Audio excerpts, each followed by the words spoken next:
the crawl, and the Star Wars title, and the big music? Well, it's a different kind of Star Wars movie. Ah! You see, this isn't part of the trilogies that span 3 generations. This is more of a spin-off film. It's a story that stands on its own, but also happens to be in the same universe. Hence the title, Rogue One, a Star Wars story. Okay, Chris, why the hell are you talking like that? Like what? Like I'm somehow in front of you, even though I'm clearly to your left. That's just the Chris Stuckmann tradition. I always address the camera with my edited thoughts. It's kind of the Chris Stuckmann way. Yeah, well, how about the Star Wars way, and we have an opening crawl? I told you, Critic, it's not that kind of movie. Rogue One is the first of what is currently an unending series of Star Wars universe films. While the trilogies will continue to follow the stories of the characters we know and love from the first movie, these will be more background stories. Think of them as the appendix in The Lord of the Rings, a way to get more history of fictional events and characters. They're standalone films that give us more information on a world we can't get enough of. So the idea of cutting out the crawl is just a way to show it's one of the many side stories that's yet to come. But we had another holiday theme, a Star Wars solstice. This is totally gonna ruin next year when we do a Star Wars feast day of Our Lady of Guadalupe. Look, this is just what Star Wars is now. It can't be any worse than the changes they made in the past. No, this is my show and I wanna crawl. Let her roll! Now that's more like it.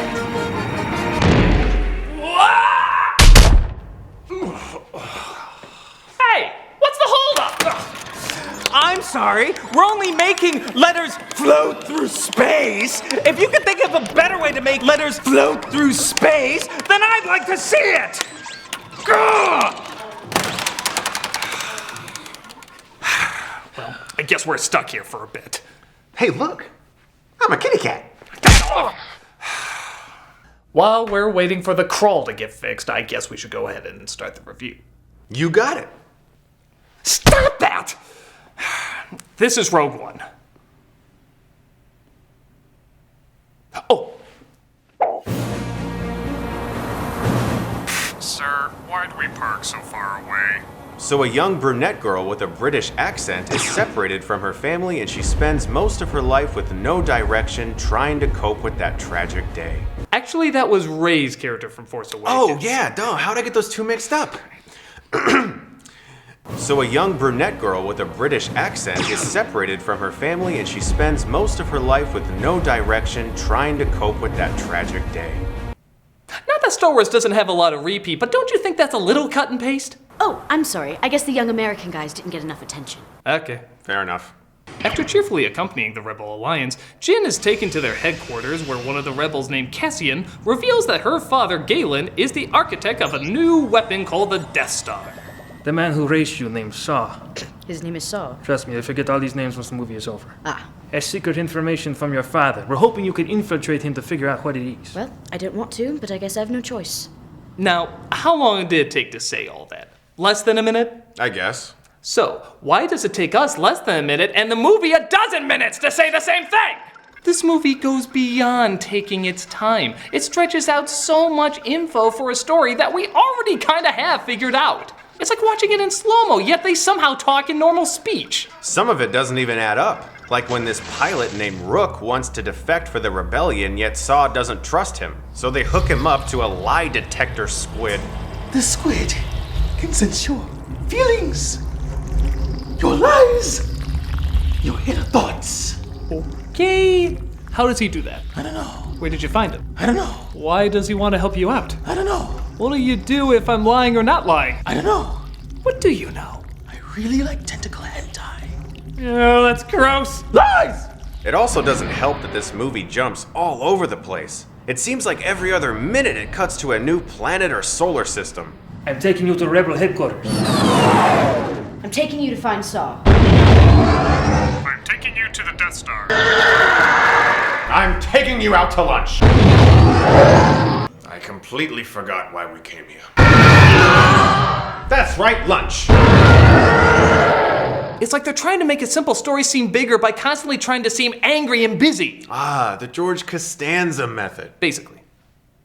Thankfully, their team is full of people who distract from that, like K2SO. Who's kind of like C-3PO if they sucked out all the pussiness. Greetings and salutations. I am C-3PO. Piss off, you pansy. Suck my big black rod. There's also a freedom fighter named Baze, whose philosophy is shoot first, ask questions in whatever this world calls hell. Actually, I think it's just hell. So this universe has both angels and hell, yet no Christianity. Keep it a midichlorian church.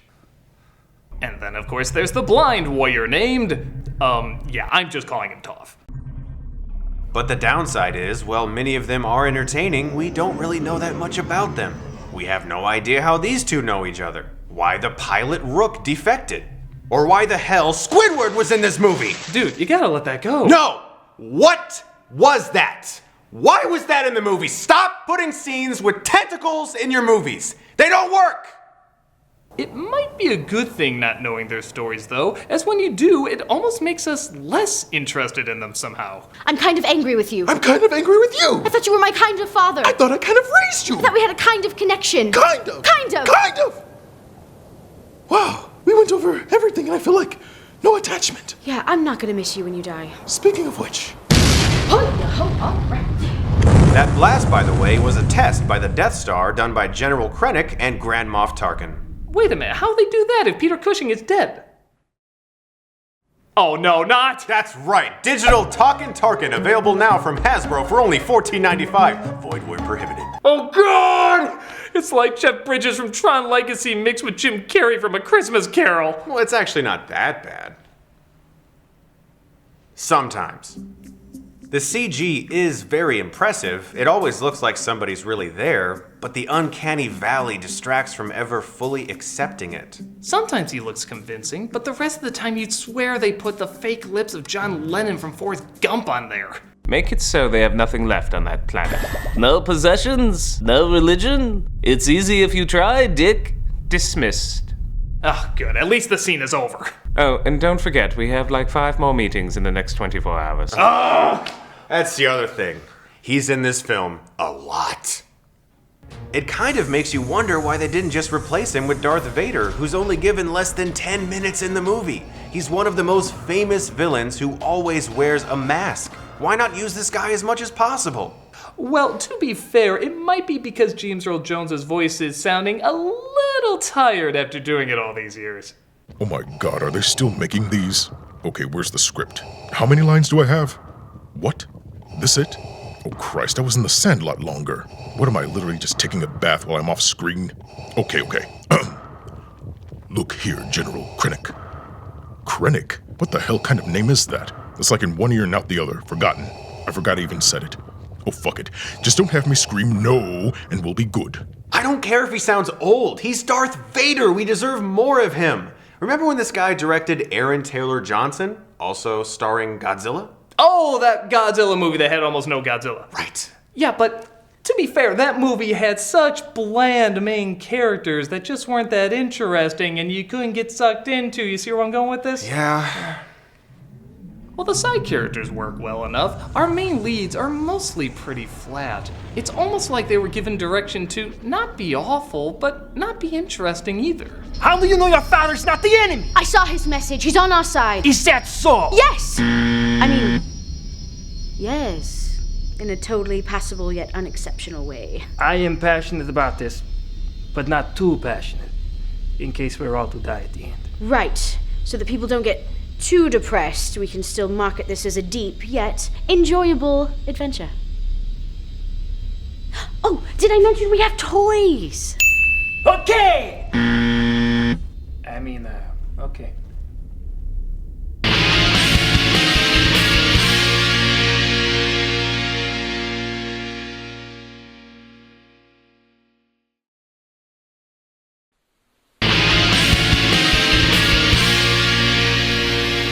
Father is killed by the Empire, as once again it doesn't seem as emotionally investing as it probably should be. Jin, I put a weakness in the Death Star so small that they'll never notice it. In fact, it's so small that every time they build a new one, it'll have the exact same weakness. Really, they never catch on? They use Jolly Ranchers for badges. They're not exactly the brightest stars in the solar system. Okay, I'm dead now.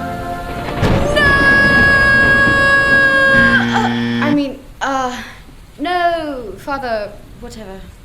Upon finding out that the rebels don't want to sneak in to get the plans for the Death Star, our team decides to go it alone and get it themselves. You on that ship. What's going on? Everything's under control, situation normal. What happened? Had a slight weapons malfunction, but we're perfectly fine here. We're all fine here now, thank you.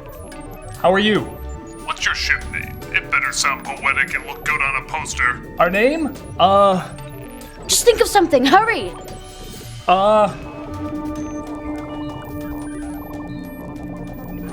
Rogue One. Rogue One? That sounds like a so-so comic series that was never given time to blue. Well, it makes more sense than just coming up with it out of the blue. Boring conversation anyway. We're gonna have company! So Rogue One goes to the Empire's base to steal the plans, the rebels eventually end up joining them, and... You know how Force Awakens was friggin' awesome, but the climax was kind of meh? Rogue One was kind of meh, but the climax was friggin' awesome! If you want to know the truth, we haven't gotten a great space battle since Return of the Jedi. We did eventually get a good Star Wars film, but the space battles were still usually too busy with too much clutter going on. This follows one ship at a time again, making it feel like you're there. In fact, a lot of it really feels like you're in the action because of the exciting, even realistic way it's shot. But it doesn't just stop there, it moves it to the next level.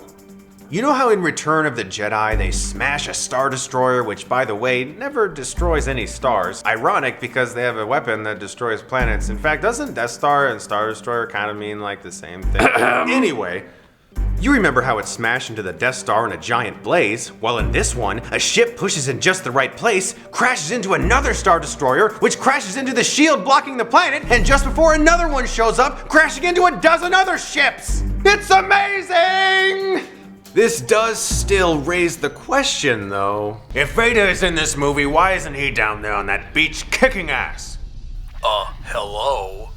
Sand? Oh, right. He hates sand. It's so coarse and rough and irritating. And it gets everywhere. He has posters like all over the place. How could you miss this? I guess I'll have to go down there. Don't you have like 1 million stormtroopers? Yeah, but I can actually hit something. What an asshole. However, Darth Vader comes back. My God, does he come back? Just when you think he contributed nothing to this movie, he comes aboard one of the ships and is like, I have come to deliver the most awesome scene in the movie. Yeah, no, this is nothing. This is literally nothing. I can do this with no hands. Watch. Yeah. Get down.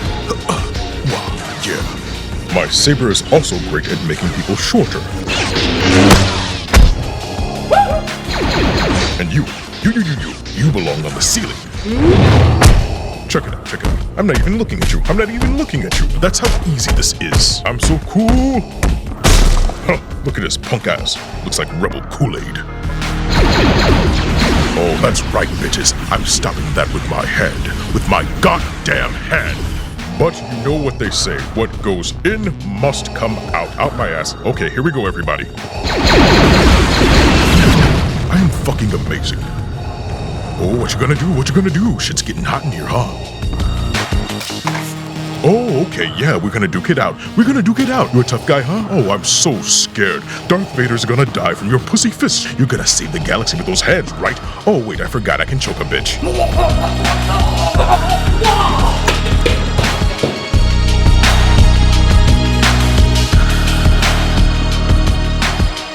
Dark side, motherfuckers.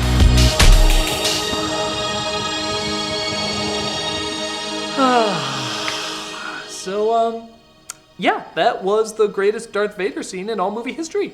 Despite all the film's flaws, it gave us 2 solid minutes of holy shitness. And speaking of flaws, there's still a few before we wrap up. Like how the emotional highlight is supposed to be the death of our 2 leads you're not really gonna lose sleep over. You won't miss us. But you didn't dislike us either. Our job is complete. And because the Tarkin wasn't freaky enough, we also get a CGI Princess Leia to top it all off. Oh Christ, just tell me they do it better than Tarkin. Sometimes it looks better, and sometimes it looks worse. It's kind of weird. How long is she on screen? About 10 seconds. How can there be such a drastic change in only 10 seconds? not bad. It's pretty good. Okay. Yeah, it's actually we're good. not bad. Yeah, No, that's bad. Shit, damn it. No. Okay, no, that's Okay, pretty good. that's better. That's a little bit Everything. better. I think we're good. No. We have a new hope. You need an exorcist. Thus, the rebels head off with the plans, and the film comes to a close. And we were in this too. And that was Rogue One. The most above average Star Wars prequel. The film has famously gone through rewrites and reshoots, and it clearly shows. A lot of the time it feels all over the place, but some of the places they go to have some great atmosphere and action. The biggest problem is the characters aren't as memorable or fun as some of the other films, meaning it doesn't feel as large or epic. There's certainly problems with it, but it's hard to say there aren't a lot of cool scenes that overshadow them. It's not fun per se, but it is cool. It's definitely more aggressive and like an actual war, and that oftentimes makes the world feel more real. It never quite goes too aggressive, but it doesn't really take any chances either. There's no surprises, and you get exactly what you'd expect, but what I expected wasn't that bad, so I enjoy myself fine. It's a perfectly okay movie. Oh good, they got the crawl working. It's about time.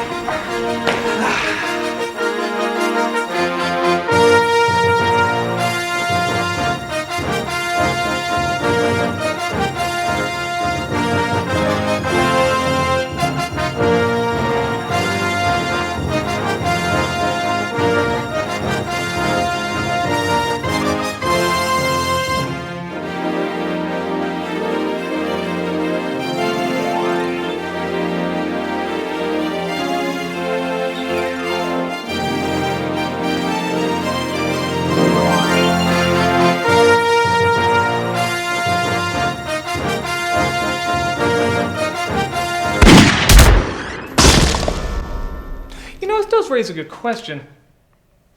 What if we do get too many Star Wars movies? I mean, before, Star Wars was gigantic, whether it was loved or hated. But what if it just becomes okay? What if it's not great, not awful, it's just average? What if it becomes like every other franchise? You know, before the prequels, there were a lot of cool Star Wars stories. Books, video games, comics, and a lot of them had a wide variety of acceptance. Some were great, some were awful, some were just okay. So you see, Critic, Star Wars was a franchise before it was a franchise. Huh, I never thought of it like that. And yeah, we'll always have the original movies, ish. I guess that does count for something. You know, Critic, no matter what, Star Wars will always be special.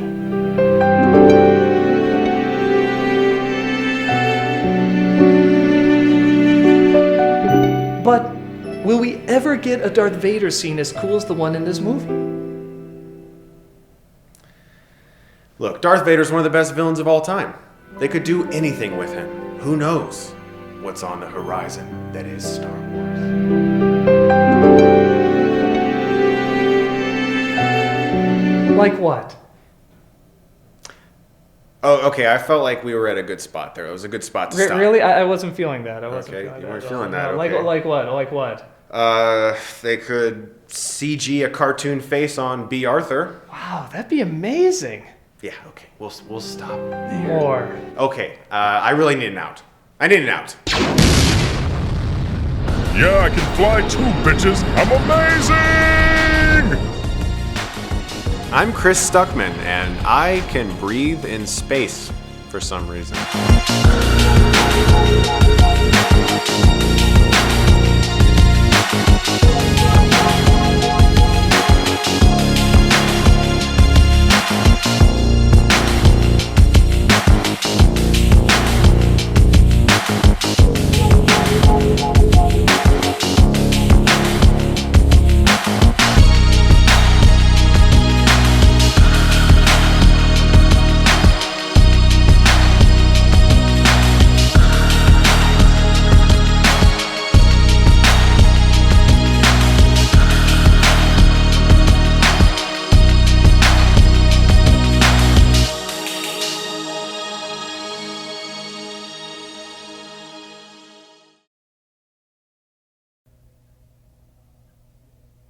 dude, that's it. We're done. There's nothing more. That's the last review of the year. I don't know what else you're expecting. That's it. We're done. I'll see you in January. Wait a minute. Next month is January. You know what that means? Sequel month! The sequel!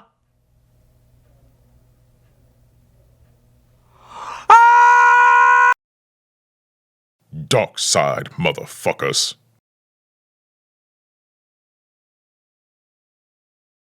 Hey, Doug Walker here doing the charity shout out. This week we are doing Action Against Hunger.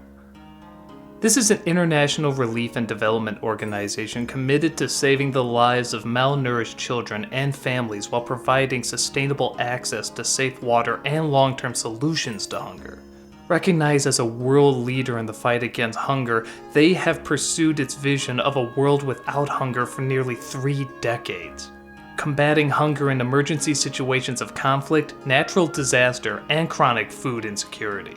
As part of the Action Against Hunger International Network, with headquarters in New York, London, Madrid, Montreal, and Paris, their field staff work in over 40 countries to carry out innovative, life-saving programs in nutrition, food security, water and sanitation, health, and advocacy. Their programs reach over 4 million people a year. Both their site and their YouTube channel show all the people that they're helping and how you can help them as well. Nobody deserves to go to bed hungry, and you can help a child, an adult, anyone sleep well for several nights.